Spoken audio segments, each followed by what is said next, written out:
السلام علیکم. Welcome to Mahira Zainab Khan novels. کیسے ہیں آپ سب؟ امید کرتی ہوں کہ آپ سب یقیناً خیریت سے ہوں گی. آج میں جس خوبصورت سے ناول کو لے کر آپ لوگوں کی خدمت میں حاضر ہوئی ہوں اس کا نام ہے غاسق. غاسق ماہرہ زینب خان کی قلم سے لکھا ایک نہایت ہی دلچسپ ناول ہے جو کہ ان کے مشہور ناول میں تیرے قربان کا سیکنڈ سیزن ہے.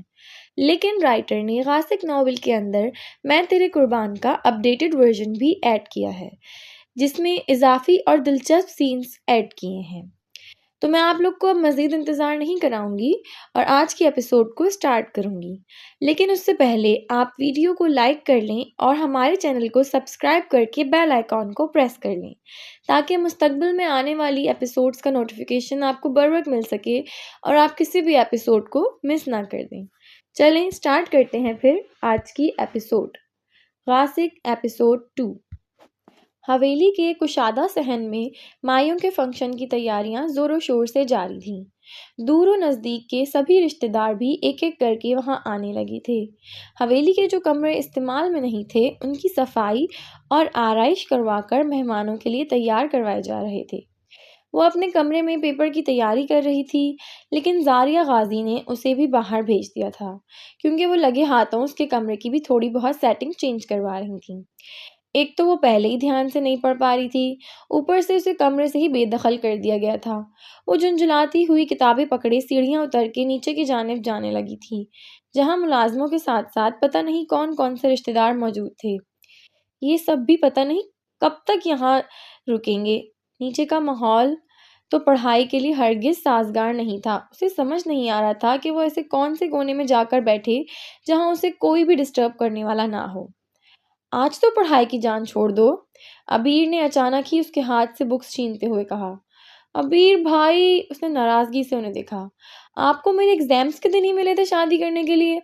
وہ منہ پھلا کر کہتی وہیں بیٹھ گئی سیڑھیوں پر. اس میں میری کوئی غلطی نہیں ہے بھائی، تمہیں تو معلوم ہے سارے فیصلے دادا جان کے ہوتے ہیں.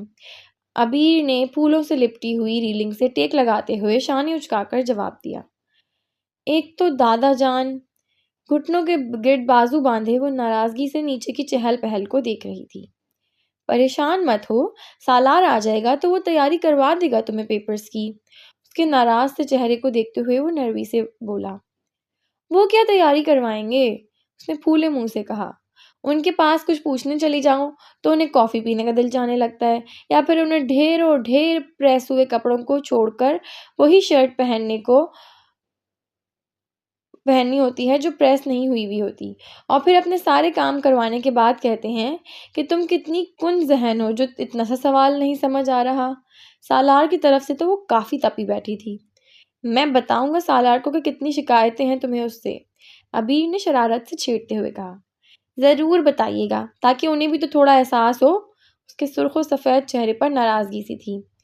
یوسف بھی تو تمہاری ہی کلاس میں پڑھتا ہے اور وہ بیچارہ تو تم سے کئی گنا زیادہ کام کرتا ہے، لیکن وہ تو کبھی کمپلین نہیں کرتا اور اس کے باوجود بھی اچھے نمبر سے پاس ہوتا ہے. اچھے نمبر سے پاس ہونے میں اور بہت اچھے نمبر سے پاس ہونے میں بہت فرق ہوتا ہے عبیر بھائی. یوسف کے ساتھ بھی سالار بھائی ایسے ہی کرتے ہیں، اسے بھی اپنے نہ ختم ہونے والے کاموں میں لگا کر رکھتے ہیں. اسے تو پڑھنے کا موقع بھی نہیں ملتا. سیاہ کڑھائی والے سوٹ پر بڑے سے دوپٹے کو پیشانی تک لیے وہ سیڑھیوں پر بیٹھی شکایتوں پر شکایتیں کیے جا رہی تھی، جبکہ اس کے پاس کھڑا عبیر مسکراتے ہوئے اس کی باتیں سن رہا تھا. صرف ایک وہی تو تھا جس سے وہ اپنی ساری باتیں شیئر کرتی تھی. فاز اس سے چھوٹا تھا، بریزے اور اس کی نیچر میں کافی فرق تھا. اور رہی بات عاشر کی تو وہ اپنے آپ میں ہی مگن رہتا تھا. وہ شروع سے ہی الگ تھلگ رہنے کا عادی تھا. ریشام بیٹا اٹھو، میرے روم میں جا کر پڑھ لو سکون سے، رائمہ پھپھو نے اس کی پریشان سی صورت دیکھتے ہوئے کہا.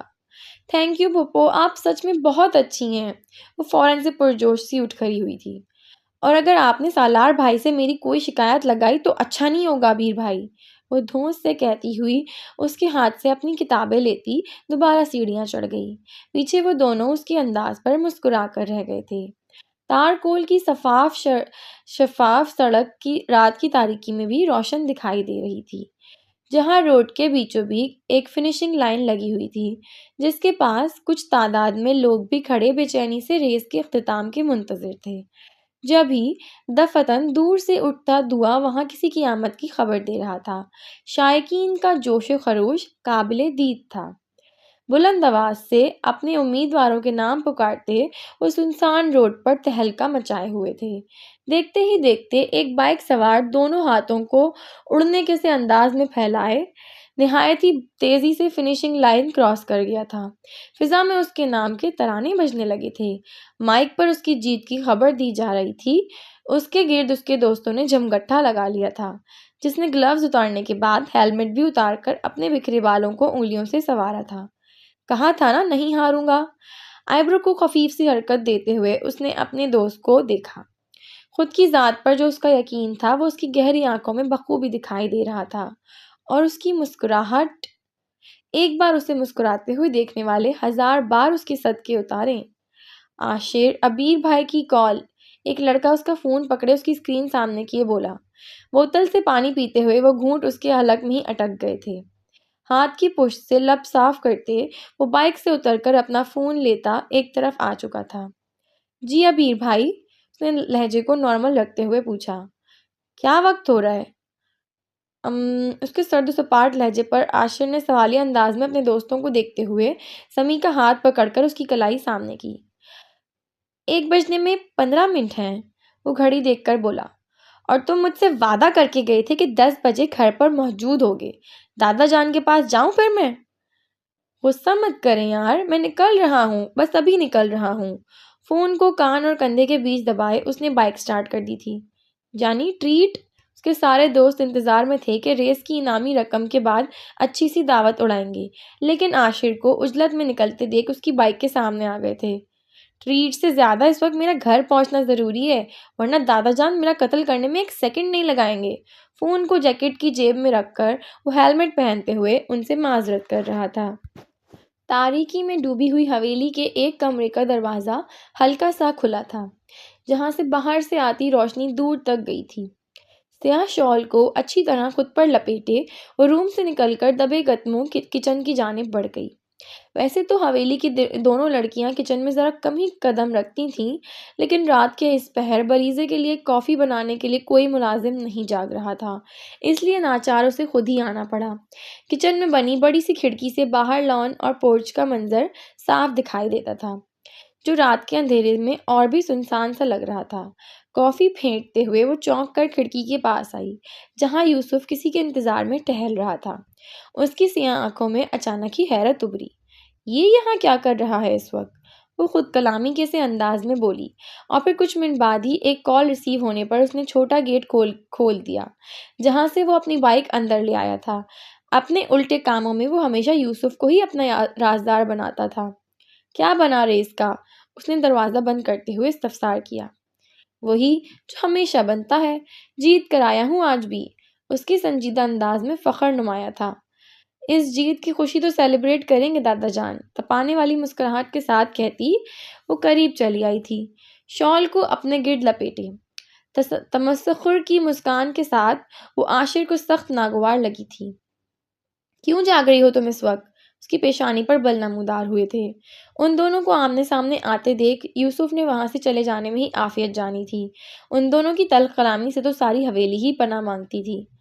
لہجے میں بھی تلخی سی گھلی تھی۔ میں تو کافی پینے کے لیے جاگ رہی تھی، لیکن تم؟ اس نے بات ادھوری چھوڑ دی۔ انداز حیرت بھرا طنزیہ سا تھا۔ وہ دونوں جہاں کھڑے تھے ان کے پیچھے حویلی کی پرشکوہ عمارت سنہری روشنیوں میں جگمگاتی ہوئی کھڑی تھی۔ ہفتہ بھر پہلے ہی حویلی کی آرائش و زیبائش کی تیاریاں شروع کر دی گئی تھیں۔ عاشر کچھ سخت کہنے لگا تھا جبھی اس نے کافی کا مگ اس کے سامنے کر دیا۔ پیو گے؟ میری طرف سے تمہاری جیت کی ٹریٹ۔ اس نے بس ایک نظر اس کے ہاتھ میں پکڑے مگ کو دیکھا تھا۔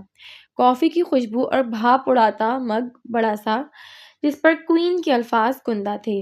پھر اس کی چمکتی سی براؤن آنکھوں میں، تمہارے ہاتھ کی بنی کوئی چیز کھانے پینے سے بہتر ہے میں زہر کھا لوں۔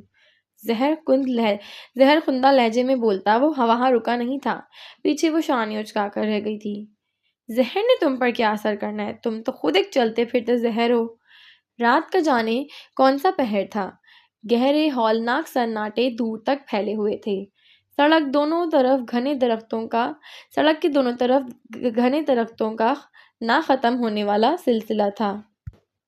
صاف شفاف آسمان پر 14ویں کا پورا چاند اپنی آب و تاب سے چمک رہا تھا، لیکن اس خالی روڈ پر اسے نیم اندھیرا نظر آ رہا تھا۔ آس پاس نظریں دوڑاتا وہ سیدھ میں قدم بڑھاتا جا رہا تھا۔ اچانک سے اسے شدید دھند سی اپنی آنکھوں میں چبھنے لگی تھی۔ اسے ٹھیک سے کچھ دکھائی نہیں دے رہا تھا۔ جبھی اپنے پیچھے اسے اپنے نام کی پکار سنائی دی۔ وہ چونک کر پلٹا، لیکن خاموشی اور دھند کے سوا اسے نہ کچھ دکھائی دے رہا تھا نہ سنائی دے رہا تھا۔ کون ہے وہاں؟ اس کے لبوں سے سرسراتی سی آواز نکلی۔ خون اس کی رگوں میں جمنے لگا تھا۔ شدید ہوا کے تھپیڑے اس کے چہرے پر پڑتے اسے سن کر رہے تھے۔ کھانسی کا ایک شدید دورہ اسے پڑا تھا، لیکن اسے سانس لینے میں دشواری کا سامنا کرنا پڑ رہا تھا۔ اس حالت میں بھی وہ چلتا چلا جا رہا تھا۔ اس کے قدم خود بخود اٹھ رہے تھے جب آہستہ آہستہ وہ دھند اس کے سامنے سے چھٹنے لگی۔ وہ شوق کے عالم میں سڑک کے بیچ میں کھڑے اس وجود کو دیکھے جا رہا تھا جس کا خوبصورت چہرہ اس وقت انتہائی سنجیدہ تھا، انتہائی سفید تھا۔ اس کے لمبے سیاہ بال ہوا سے اٹکھیلیاں کر رہے تھے۔ اس کے لب ایک مسکراہٹ میں ڈھلے تھے، پردرد سی مسکراہٹ۔ اس کی آنکھیں زندگی کی رونق سے آری تھیں۔ ایک الوداعی نگاہ اس پر ڈالتی وہ مڑ گئی تھی۔ رکو، میں نے کہا رکو! کھانستے ہوئے وہ بمشکل اسے روکنے کے لیے چیخ رہا تھا۔ وہ اٹھ کر اس کے پیچھے جانا چاہتا تھا، لیکن قدم تھے کہ جیسے زمین نے جکڑ لیے تھے۔ اس کے سر میں ضربیں لگنے لگی تھیں۔ درد کی شدت سے بلبلاتا وہ وہیں روڈ پر گر گیا تھا۔ جھٹکے سے اس کی آنکھ کھلی۔ اس کا پورا وجود پسینے میں شرابور تھا۔ اس کے چہرے سے بھی پسینے کی بوندیں ٹپک رہی تھیں۔ سر کو دونوں ہاتھوں میں تھامے اس کی سانس دھونکنے کی مانند چل رہی تھی۔ اس کی سرخ پڑتی نم آنکھوں میں گہرا کرب تھا۔ لگ رہا تھا جیسے کوئی اس کے وجود کو تیز دھار آلے سے کاٹ رہا ہو۔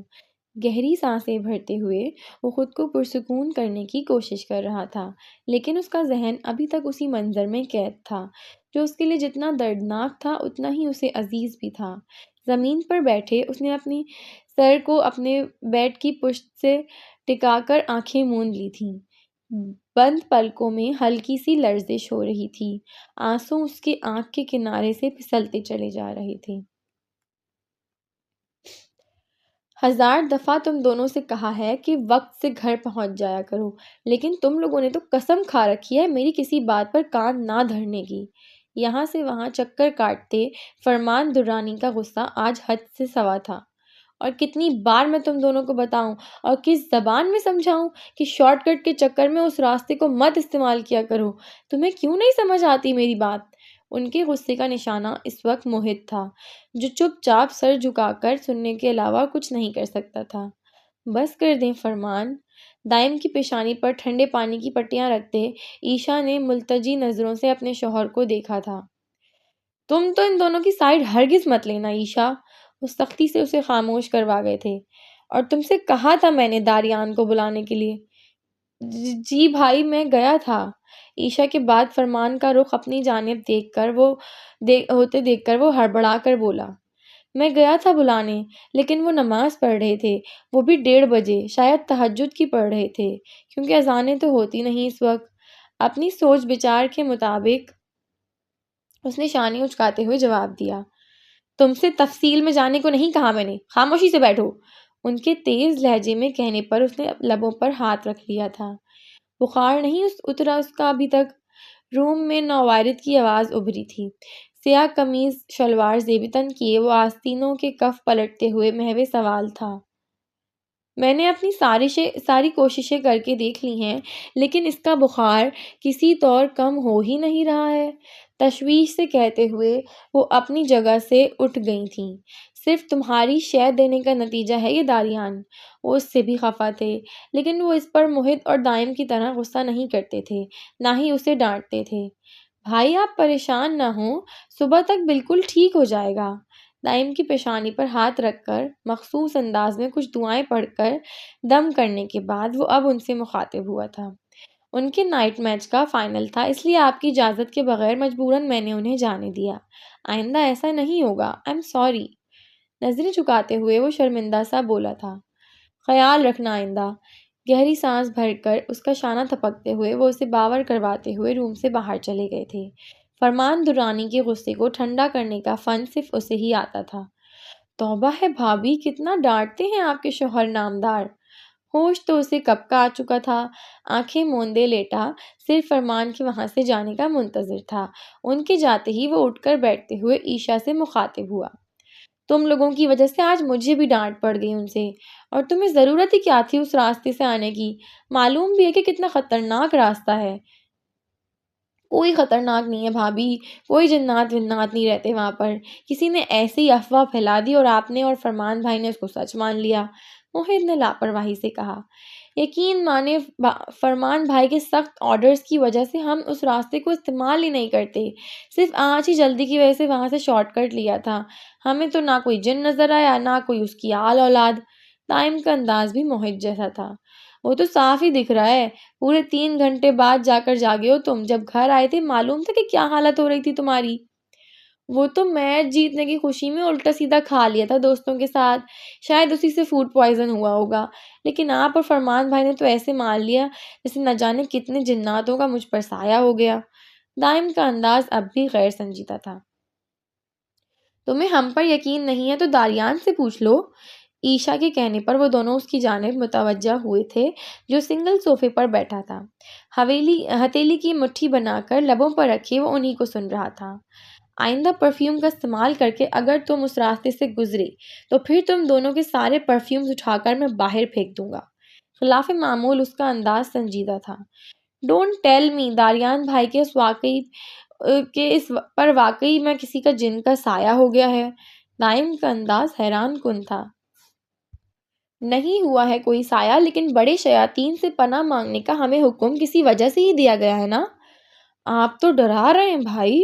دائم کے بچے، کون سے لیڈیز پرفیوم استعمال کیے تھے تو نے جو وہ جنات تیرے پیچھے چلتے پھرتے گھر تک آ گئے؟ کمر پر ہاتھ رکھے کھڑا وہ اسے گھورتے ہوئے بولا جو بیڈ پر نیند دراز تھا۔ لیڈیز پرفیوم تو مت بول، اتنے پیارے اور مہنگے سیٹ ہیں میرے۔ وہ ناراض ہی ہو گیا۔ جو بھی ہے، لیکن آئندہ انہیں استعمال کرتے ہوئے احتیاط کرنا۔ داریان نے آج سے پہلے کبھی ان دونوں کو اس طرح سے نہیں روکا تھا۔ رات کو ہونے والی مہندی کی تقریب کی تیاری صبح سویرے سے ہی شروع ہو چکی تھی۔ ہمنا غازی کچن میں ملازموں کو ہدایت دینے میں مصروف تھیں، جن سے وہ کافی دیر سے گاؤں جانے کی اجازت مانگ رہی تھی۔ جب تمہیں پتا ہے کہ تمہیں وہاں جانے کی اجازت کبھی نہیں ملنی تو کیوں ضد کر رہی ہو بریزے؟ ہمنا غازی اس کی ایک ہی رٹ سے اب زچ ہو چکی تھیں۔ سونا میری بیسٹ فرینڈ ہے مما، آج سے پہلے میں نے کبھی کہیں جانے کی ضد نہیں کی، آج جانے دیں بس، اس کا برتھ ڈے ہے، میں نہیں جاؤں گی تو وہ ناراض ہو جائے گی۔ وہ کب سے انہیں منانے کی کوشش کر رہی تھی۔ رات کو مہندی کی رسم ہے اور پھر بھی تمہیں اپنی دوست کے گھر جانا ہے۔ فنکشن اسٹارٹ ہونے سے پہلے آ جاؤں گی، پلیز مما جانے دینا۔ تمہارے دادا جان کبھی نہیں مانیں گے، میں ان سے خود اجازت لے لوں گی، بس آپ ایک بار ہاں کر دیں۔ گہری سانس بھر کر ہمنا غازی نے اپنی ضدی بیٹی کو دیکھا تھا جسے اپنی ضد منوانے میں کمال حاصل تھا۔ ٹھیک ہے جاؤ، لیکن 2 گھنٹے میں حویلی واپس پہنچ جانا۔ جان چھڑانے والے انداز میں انہوں نے اجازت دے دی تھی۔